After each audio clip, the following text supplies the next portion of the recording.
Greetings to you all viewers. Welcome to the House of Ethiel.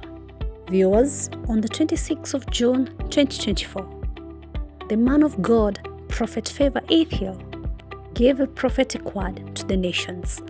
The prophet said, I saw the nation of South Africa.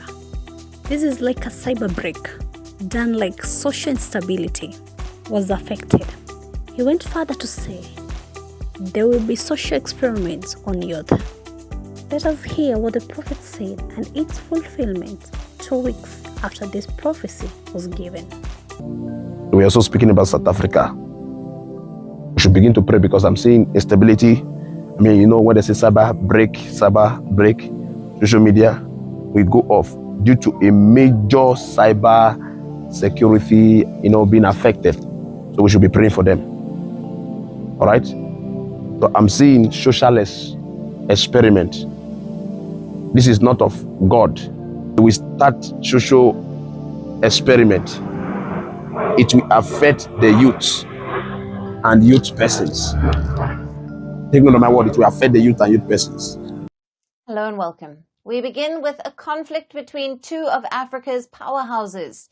The long-standing rivalry between South Africa and Nigeria is intensifying. But the latest escalation has neither taken a diplomatic route nor a geopolitical one. It is through prank cab orders. Allow me to explain. People from South Africa and Nigeria have been engaged in an online battle in the form of Bolt for Bolt trend. They are ordering e-hailing rides on apps like Bolt and Uber in each other's countries, and then are cancelling orders once the driver arrives at the pickup location. This online rivalry reportedly began from South Africa and was labeled Request in Nigeria Challenge. Videos and screenshots emerged online showing South Africans ordering Bolt rides in Nigeria from their own country. The purpose was purely to cause frustration and financial loss for Nigerian drivers. This provoked Nigerians to respond, and they did in more folds. Hashtag Bolt for Bolt emerged in response, reflecting Nigeria's counter-challenge. Nigerians began ordering Bolt and Uber rides in South Africa in retaliation. They replicated the same disruptive tactics.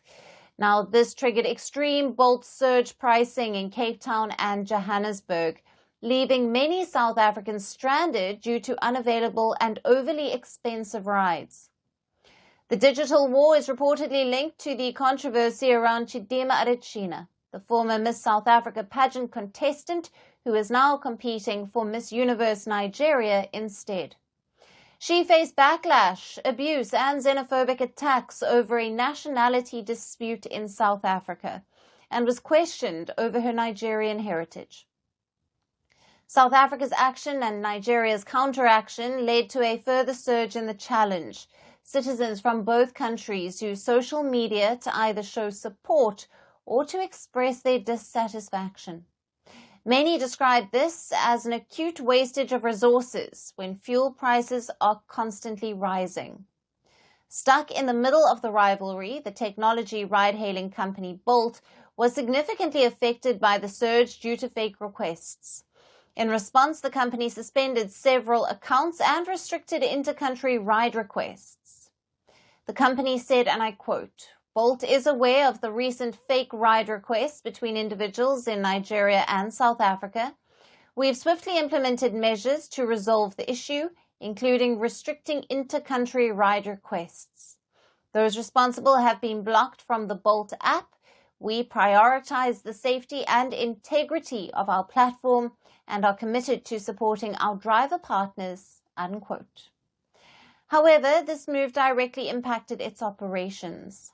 From economy to sports to music to culture, Nigeria and South Africa have had a history of rivalry.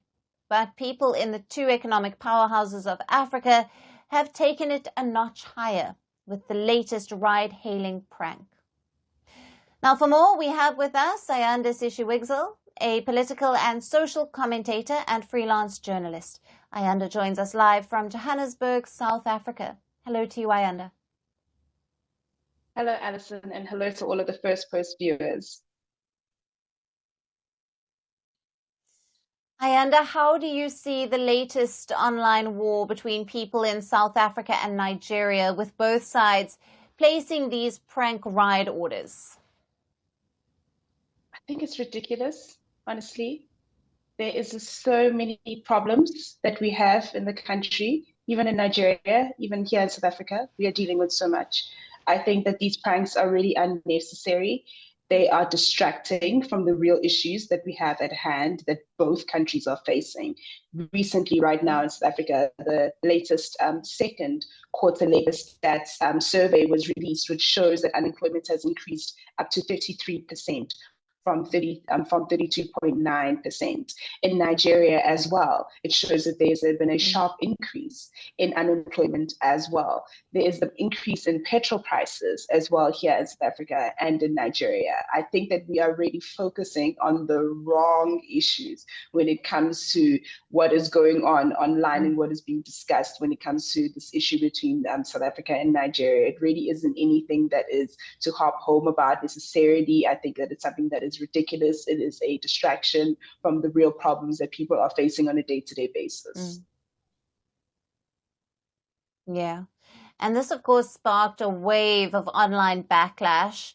How is the feud impacting the drivers for both Uber and Bolt? It really is impacting them in the worst way, because you need to understand that for people who are driving Uber and Bolt, the rules are different here on the African continent. So they the judgments that have been coming out for Uber drivers and Bolt drivers and the different kinds of victories overseas, that impact hasn't necessarily been felt here on the African continent. And so with the high increase of petrol prices, people who are using e-riding e-riding services have really been having a difficult go of it. We also know that drivers have been having less customers come to use their services because of the high cost of petrol, the high levels of unemployment, which means that most people can't afford to use the e-hailing services that are available as is. What this prank actually did was put people out of work entirely, because you need to understand that people work in totals for the day. So, for example, if they want to make, for example, 7,000 rands a day, that would have been affected by this prank, because now they've been put out of work, which means that there are families that are not going to be fed for that day or for that week. And really, it's just something that was so totally unnecessary and uncalled for. You can see how far the eyes of Jesus Christ can reach. Yes, even in our situations, this is to remind us that Jesus Christ sees it and he is concerned about it, to grant us solutions to our problems. Do not forget, this channel is all about Jesus Christ. Keep watching God Voice TV for the salvation of souls.